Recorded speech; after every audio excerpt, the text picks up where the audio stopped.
These girls had dreams. They had families waiting at home. On a cold December night in Austin, Texas, 4 teenage girls closed a frozen yogurt shop, expecting to go home, laugh, sleep, and wake up to life as usual. But they never made it. What happened inside that shop became one of the most disturbing crimes in American history. And more than 30 years later, the truth is still trapped in the walls of that place. Before we begin, if you believe every family deserves justice, hit subscribe to NoShadeZone, because lost voices deserve to be heard. Austin, Texas, December 6, 1991. It was supposed to be a normal Friday night, the kind teenagers look forward to. Inside, I can't believe it's yogurt, a small frozen yogurt shop in a quiet Austin strip mall. 4 girls were finishing their shift.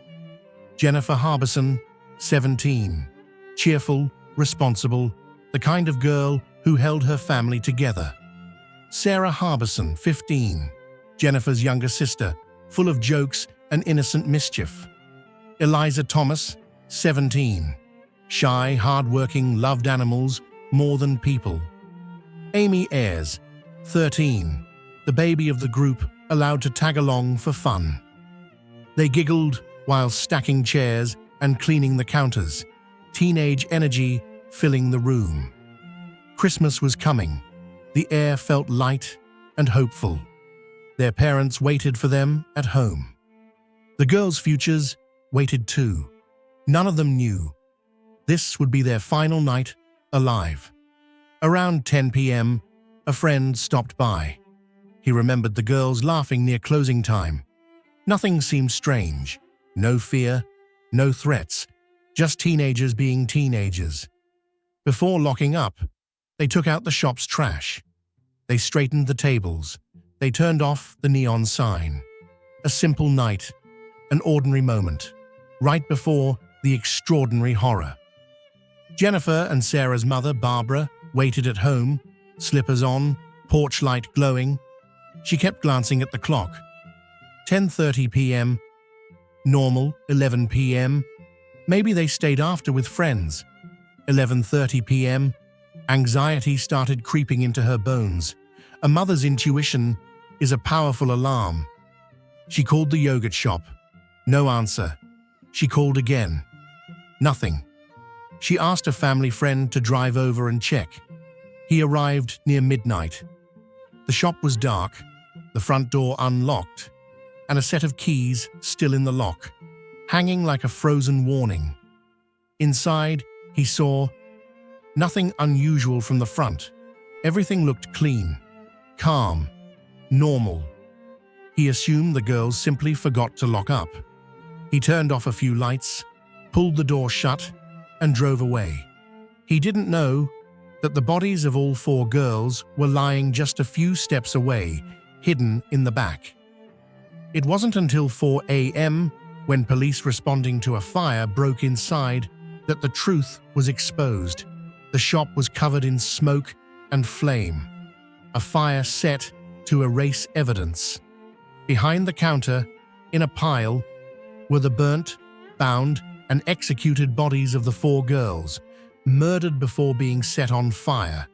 The youngest, Amy, was still alive when firefighters found her, barely breathing, burned, shot, suffering. She was quickly rushed to the hospital, but she died before dawn. No one should leave the world like that. Not at 13. Not with so many years stolen.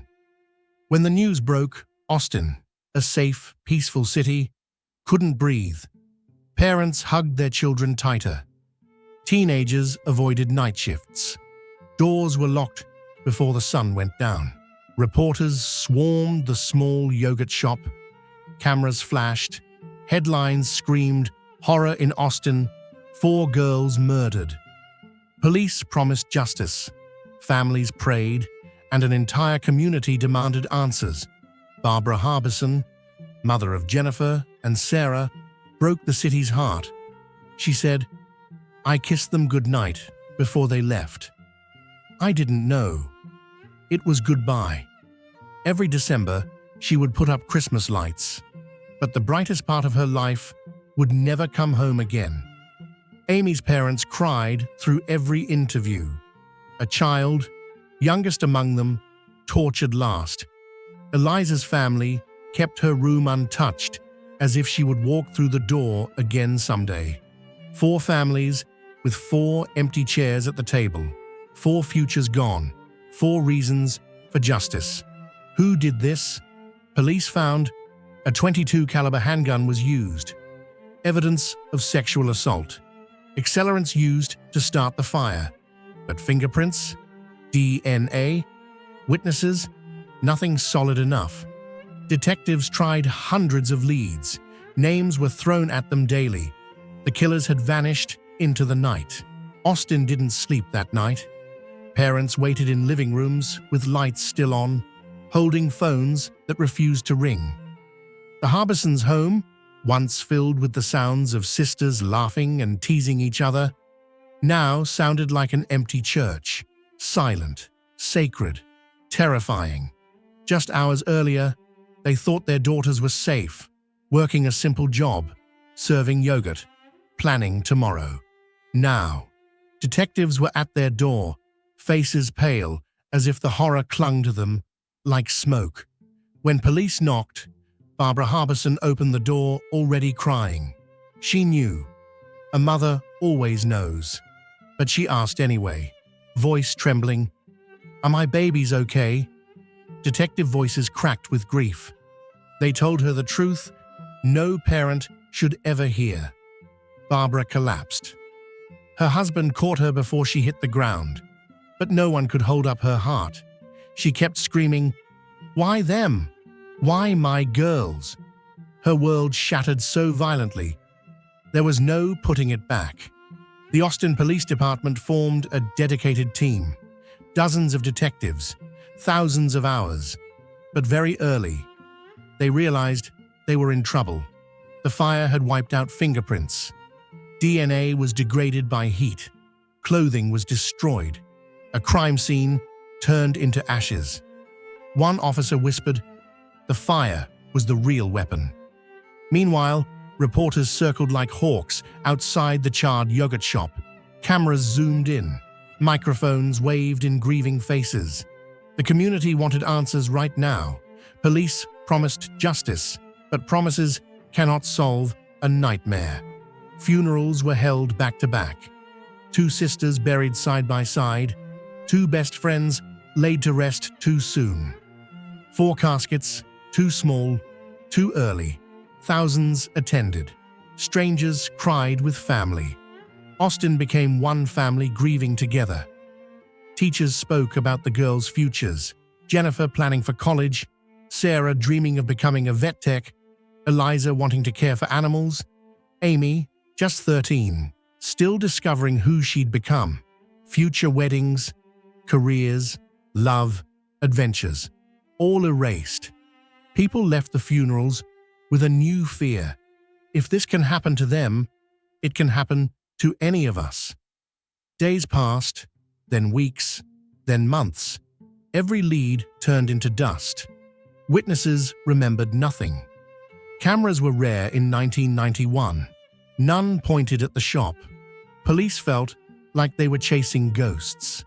Investigators began dragging in every suspicious man in Austin. Former shop customers, men seen in parking lot, recently released criminals. Anyone who felt off rumors spread faster than facts, and fear was growing roots everywhere. Every few days, reporters or strangers called the Harbisons and Ayers families offering new information. Most were lies, some were cruel pranks. Every call ripped the wound open again. Barbara would sit by the phone, gripping the receiver too tight, whispering, "Just tell me who did it, please." She didn't want revenge, she wanted truth. Under pressure to solve the case, detectives decided, if someone might be involved, question them until they break. And that decision would haunt the case forever.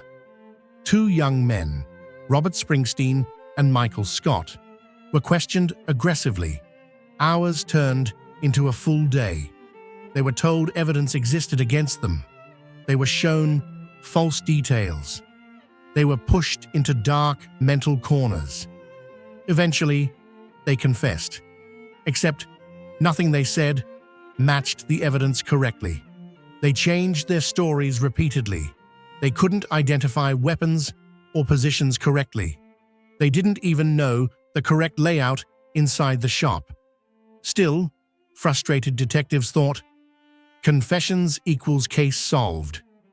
They arrested the two men. Families tried to believe, tried to feel relief, tried to heal, but a mother's heart knows when something isn't right. Barbara whispered to a friend, "If these boys didn't do it, my girls' killers are still free." Years later, in 1999 and 2002, both men were convicted. Life sentences, headlines declared justice done. But beneath the victory, evidence was cracking. DNA from the crime scene didn't match either man. No fingerprints matched. No physical link existed at all. A detective confessed privately, "We might have arrested the wrong people." Families were thrown back into the darkness. No closure, only questions. By 2009, nearly 18 years later, Springsteen and Scott's convictions were overturned. Reason? Investigators coerced their confessions. Both men were released. They were legally no longer suspects. So now, the case was back to zero. 4 girls still gone. No accountability. A community still terrified. Every anniversary, families gather at the empty space where the yogurt shop once stood. A memorial stands there now, covered with flowers, photos, tears. Barbara looks at her daughter's names carved in stone and says, "I will never stop fighting for you." Justice delayed feels like justice denied.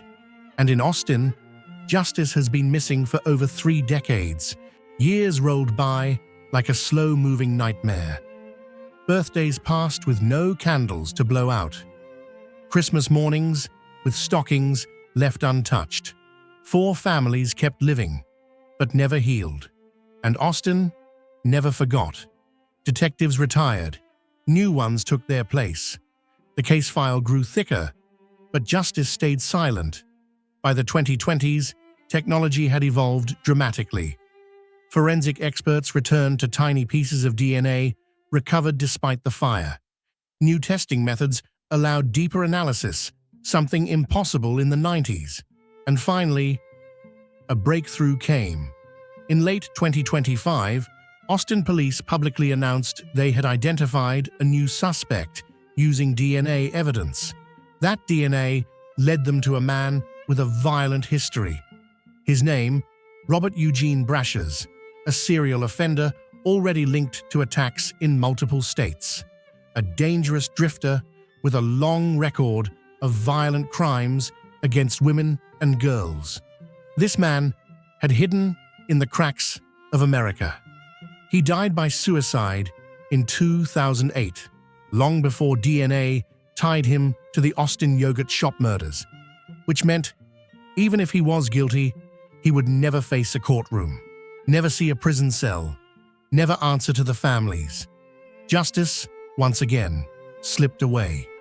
Austin police stated publicly that the DNA match was a significant development, offering hope that Brashers was involved in the crime. But careful wording raised questions. Involved is not the same as acted alone. Officials also confirmed they are still searching for others who may have participated, because the crime likely required more than one attacker. So yes, a new suspect was identified, but the full truth still fractured. For the Harbison and Ayers families, this news hit like a double-edged blade. Finally, a real suspect, but he was already dead. One family member said in interviews, "It's not justice, but it's confirmation we were right not to give up." They had waited 34 years for a name, and the name belonged to a ghost. Even with modern breakthroughs, the mystery remains. Were there multiple killers? Who else was with Brashers that night? Why this shop? Why those girls? Who set the fire? The evidence suggests teamwork. The brutality suggests rage. The cleanup suggests intelligence.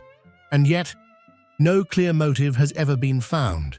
This isn't just tragic, it's terrifying, because it means there is likely at least one man who helped commit this crime, and he has lived free for more than 3 decades. Every year, on December 6th, families and strangers gather at the memorial where the yogurt shop once stood. 4 metal silhouettes, 4 candles burning, 4 young lives remembered. Jennifer Harbison, the responsible sister, future veterinarian; Sarah Harbison, the artist, full of mischief and kindness; Eliza Thomas, quiet, gentle, animal lover; Amy Ayers, just 13, innocent, curious, deserving of everything life offers. Their story has been told in documentaries, books, and countless prayers, not because of how they died, but because of who they were. A new suspect has finally been identified through DNA. Investigators believe he was involved, but he is dead. No one else has yet been arrested. The case is still not fully solved. Families continue demanding answers. Police have not given up. This is the reality. The uncomfortable truth. More than 30 years later, the killers of 4 innocent young girls have still not all been brought to justice.